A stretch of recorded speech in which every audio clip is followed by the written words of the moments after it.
So hello guys, most welcome back to our YouTube channel Gyan with Sachin. तो दोस्तों, आज के इस कंप्लीट वीडियो में हम बात करने वाले हैं UP polytechnic BT UP board fifth semester mechanical engineering के काफ़ी इम्पॉर्टेंट सब्जेक्ट मशीन डिज़ाइन के मोस्ट इम्पॉर्टेंट क्वेश्चन के बारे में।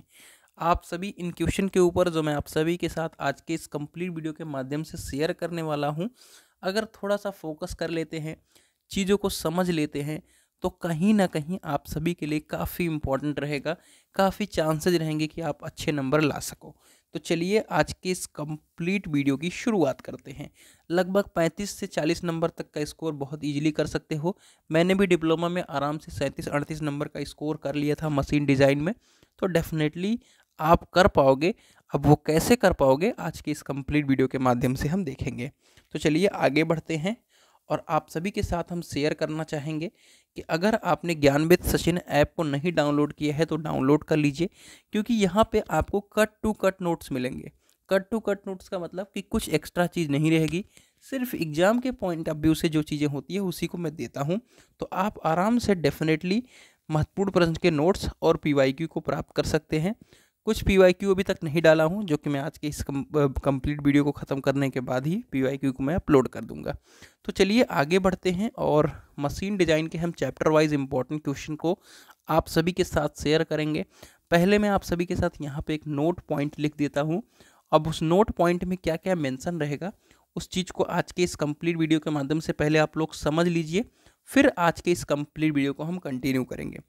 पहला, कि आप सभी इस वीडियो को विदाउट स्किप किए हुए देखेंगे, चाहे वो 2 की स्पीड में आप देख लो चलेगा, लेकिन विदाउट स्किप किए हुए देखो। क्यों, मैं उसका रीज़न बता दे रहा हूँ। जैसे आपके स्क्रीन पर जो भी क्वेश्चंस दिख रहे हैं, इसमें कौन सा क्वेश्चन 2024 के लिए पढ़ना है, उसमें किसकी प्रोबेबिलिटी ज़्यादा है, वो मैं इस वीडियो में हर एक चीज़ टॉपिक वाइज बताता रहता हूँ। लेकिन लोगों का क्या है कि वीडियो को बस स्किप करते हुए देखा और सारे जो क्वेश्चन मैंने लिखे हैं उसको पढ़ लिया, तो वहाँ से आपका काम नहीं बनने वाला है, इस बात का ध्यान रखें।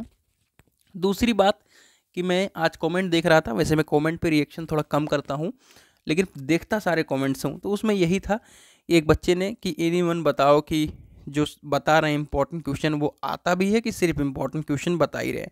तो इसके बारे में ज़रूर आप सभी का रिएक्शन आना चाहिए कमेंट बॉक्स में, क्योंकि आप सभी के इस रिएक्शन के लिए मैं काफ़ी कह सकता हूँ कि परेशान हूँ। और ऐसे कमेंट्स आते हैं तो कहीं ना कहीं मुझे भी डीमोटिवेशन होता है किसी चीज़ को लेकर के, कि मैं आप सभी के लिए काम कर रहा हूँ कि आप सभी का बेहतर से बेहतर स्कोर हो, है ना। अपने लिए तो कर ही रहा हूँ, लेकिन आपके लिए भी कर रहा हूँ, तो ज़रूर इस बात को लेकर के आप ज़रूर बताइएगा कि इसमें क्या सच्चाई है क्या नहीं है। तो चलिए आज के इस कंप्लीट वीडियो की शुरुआत करते हैं। पेन को चेंज कर लेते हैं और चीज़ों को हम आप सभी के साथ शेयर करते हैं। देखिए, पहला हमारा चैप्टर है डिज़ाइन को परिभाषित करिए। इसके साथ ही साथ मशीन डिज़ाइन का आप पैटर्न नहीं जानते हैं तो जान लीजिएगा, मशीन डिज़ाइन का काफ़ी पैटर्न बदला हुआ है। यहाँ पर आपको 10 नंबर के क्वेश्चंस देखने को मिलते हैं। अगर आपको नहीं पता होगा तो ज़रूर पता कर लीजिएगा। मेरे हिसाब से आप लोगों को पता होना चाहिए कि यहाँ पर 3 क्वेश्चन जो होते हैं वो 10-10 नंबर में आते हैं, ठीक है। तो 3 क्वेश्चन जो 10-10 नंबर में आते हैं, और कुछ क्वेश्चन 4 नंबर में आते हैं और कुछ क्वेश्चन 6 नंबर में आते हैं। तो कहीं ना कहीं इस मशीन डिज़ाइन से एक चीज़ ये देखने को मिल सकता है कि जो मशीन डिज़ाइन सब्जेक्ट है वो, अगर आपको पर्टिकुलर क्वेश्चन आता है तो आप डेफिनेटली फाइट कर पाओगे, अगर पर्टिकुलर क्वेश्चन नहीं आता है तो आप वहीं पे जीरो हो जाओगे, है ना। तो चलिए शुरू करते हैं आज के इस कंप्लीट वीडियो को। पहला चैप्टर जो है इंट्रोडक्शन चैप्टर, वो बहुत ही इजी चैप्टर है, और इजी चैप्टर है, और आप इसे अगर इजी बनाना चाहते हो तो यहाँ से आपके 4 नंबर फिक्स हो जाते हैं। क्या, पहले नंबर तो डिज़ाइन को परिभाषित कीजिए पूछेगा, या उसके टाइप्स और डिज़ाइन की क्या नेसेसिटी है, और कौन कौन से फैक्टर जो है डिज़ाइन पर इम्पैक्ट डालते हैं। या आपसे पूछ लेगा जनरल डिज़ाइन की कंडीशंस बताइए, ठीक है, किस तरीके से हम डिज़ाइंस को करते हैं, उनके जो डिज़ाइन प्रोसीजर हैं उनको समझाइए, ठीक है। देखिए, जब आपसे जनरल डिज़ाइन का प्रोसीजर पूछेगा तब भी आपको डिज़ाइन की डिफिनीशन से शुरू करना है, उसके टाइप्स को एक्सप्लेन नहीं करना, लेकिन लिखते हुए उसकी कुछ 3 से 4 पॉइंट की नेसेसिटी को लिखते हुए फिर डिज़ाइन की कंडीशन को बताना है या डिज़ाइन की प्रोसीजर को समझाना है। मेरी बात को आप लोग समझ रहे हैं। इन दोनों क्वेश्चन को हमको मर्ज करके छोटा छोटा बनाते हुए लिखना है, जिससे कि हमारे जो 4 से 5 नंबर में आए वो एक भी नंबर कटे ना, है ना, यहाँ पे हमको पूरा मिल जाए। इसमें पूछता है डिजाइन के मटेरियल सिलेक्शन, मतलब अगर आप इसे एक बार 20 से 25 मिनट अच्छे से पढ़ लेते हो तो कहीं ना कहीं मेरे हिसाब से आपके ये 4 नंबर फिक्स हैं, और ये 100% हर बार पूछा जाने वाला क्वेश्चन है, इस बार भी पूछा जाएगा। अगर इस बार कुछ दूसरा पूछा जाएगा तो वो पूछा जाएगा कि डिज़ाइन में एर्गोनॉमिक्स और एस्थेटिक को समझाइए, काफ़ी इंपॉर्टेंट रहने वाला है, काफ़ी बार से नहीं पूछा जा रहा है, तो इस बार काफ़ी चांसेज हैं कि आप सभी से ये ज़रूर पूछा जाएगा। आगे आगे हम चीज़ों को और समझाते हैं आप सभी के साथ। अगर ये नहीं पूछा गया एर्गोनॉमिक्स और एस्थेटिक, तो डिजाइन की टर्मिनोलॉजी पूछ लेगा। अब टर्मिनोलॉजी में जैसे आप सभी से पूछ लेगा factor of safety, factor of safety आप मॉस में पढ़ोगे, है ना। आपसे पूछ लेगा क्या, फटीग, उसके बाद आपसे पूछ लेगा एंडोरेंस लिमिट, है ना। तो छोटी छोटी 2-2 लाइन की डेफिनेशंस है, और मुझे लगता है कि आप कुछ चीज़ें तो मॉस में पढ़ोगे, कुछ चीज़ें आप सभी मतलब इधर उधर आपके जैसे फटीग है तो इंजीनियरिंग मटेरियल्स पढ़ोगे ना। तो 2-3 जो है चीज़ें हैं, जैसे आप सभी का एंडोरेंस लिमिट है, इस सबको पढ़ लेना है बस, उसके बाद आपका काम यहीं पे ख़त्म हो जाता है, ठीक है। तो कहीं ना कहीं ये जो 3 क्वेश्चन आपको मैंने शेयर किया है, ये आप सभी के लिए 4 से 8 नंबर तक जा सकते हैं। तो इसको प्लीज़ अच्छे से पढ़ लीजिएगा, बहुत इजी है। मतलब अगर आप 20 से 25 मिनट या आधा घंटा इसको दे दोगे तो आपका ये काम अच्छे से हो जाएगा। इसके बाहर कुछ नहीं पूछा जाने वाला है, ये चीज़ आप जान लीजिए। आइए दूसरे चैप्टर की तरफ चलते हैं। दूसरे चैप्टर में है फेल्योर थ्योरी, यानी आपके डिज़ाइन की जो थ्योरी ऑफ फेलियर है उसको पूछा जाता है हर साल। आपको यहाँ पे 3 मेजर थ्योरीज देखने को मिलती हैं, वैसे आपको 5 पूरी थ्योरी हैं, जिसमें से आप सभी को सारी पूछी जाएंगी। कोई सा भी एक पर्टिकुलर पूछ सकता है, वो भी 4 नंबर में, है ना। तो आपको 100% फेल्योर थ्योरी जितनी है सब जानना चाहिए। और डिफरेंट टाइप के लोड, इसके बारे में भी काफ़ी प्रोबेबिलिटी है कि इस बार पूछ लिया जाए, और ये मुझे लगता है कि इससे इजी टॉपिक कोई नहीं हो सकता स्कोर करने के लिए, ठीक है। तो लोड्स को आप डिफरेंट लोड्स को पढ़ सकते हो, जो भी लोड है उसके साथ साथ टेंसाइल लोड, कंप्रेसिव लोड, सब लोड आप पढ़ लीजिएगा, ठीक है। चलिए, तो ये दूसरा चैप्टर क्लियर हो गया। आइए डिजाइन ऑफ सॉफ्ट के ऊपर चलते हैं, ठीक है। इसमें यहाँ पर 1 से 2 न्यूमेरिकल आते हैं, ठीक है। यहाँ पे एक न्यूमेरिकल हमने ऑलरेडी लिखा है। यहाँ पे किसी न किसी ईयर में आप जाकर के थ्योरी देखोगे तो वहाँ पे 2-2 न्यूमेरिकल आते हैं। और किस पे न्यूमेरिकल आते हैं, डिजाइन ऑफ सॉफ्ट पे, और एक ही टाइप के न्यूमेरिकल आते हैं, है ना।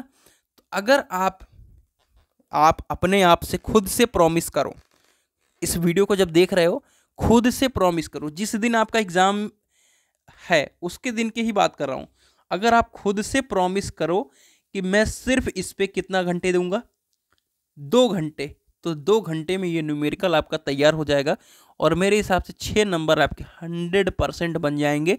और न्यूमेरिकल इस पे आना ही है, क्योंकि ये सिलेबस में ही पूरा डिफाइन है, तो उनको देना ही पड़ेगा न्यूमेरिकल, ठीक है। क्या तो दूसरा क्वेश्चन जो पूछा जाता है वो सॉफ्ट के बारे में पूछा जाता है, सॉफ्ट, उसके टाइप्स, उसके स्टैंडर्ड साइज, उसके मटेरियल, ठीक है। तो ये 2 चीज़ पूछी जाती हैं। थ्योरी अगर आएगा तो ये, न्यूमेरिकल आएगा ये। डिजाइन ऑफ सॉफ्ट में 2 ही चीज़ पूछा जाएगा। न्यूमेरिकल में प्रोबेबिलिटी 100% की है, डिजाइन ऑफ सॉफ्ट वगैरह के बारे में भी, मतलब सॉफ्ट के बारे में भी सारी चीज़ें पूछ सकता है, इसकी भी प्रोबेबिलिटी काफ़ी ज़्यादा है। आइए अगले चैप्टर के ऊपर चलते हैं, जिसमें है डिजाइन ऑफ की।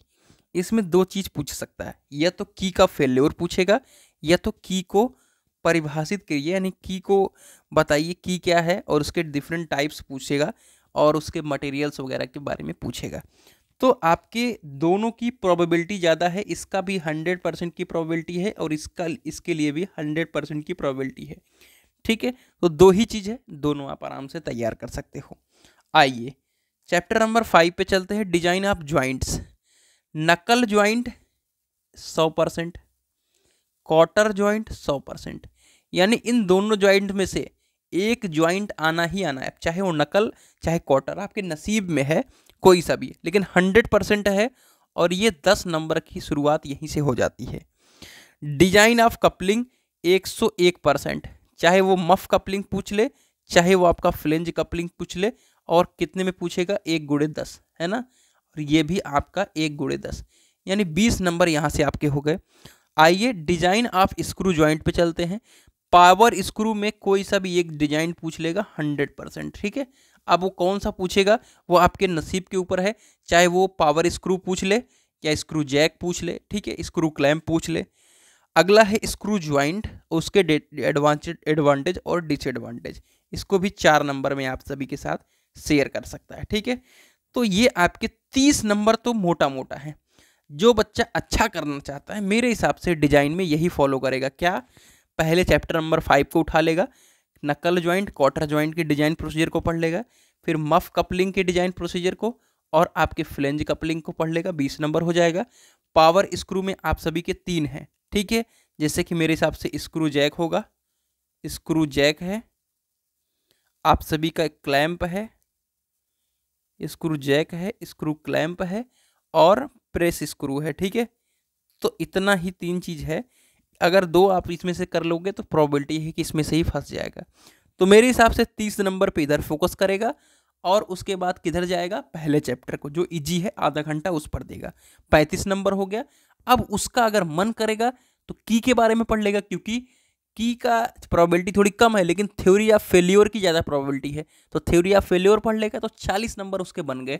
अब वो ज़्यादा एफर्ट लगा देगा तो की वाला टॉपिक और सॉफ्ट वाला टॉपिक पढ़ लेगा, एफर्ट नहीं लगाएगा तो कोई दिक्कत नहीं है।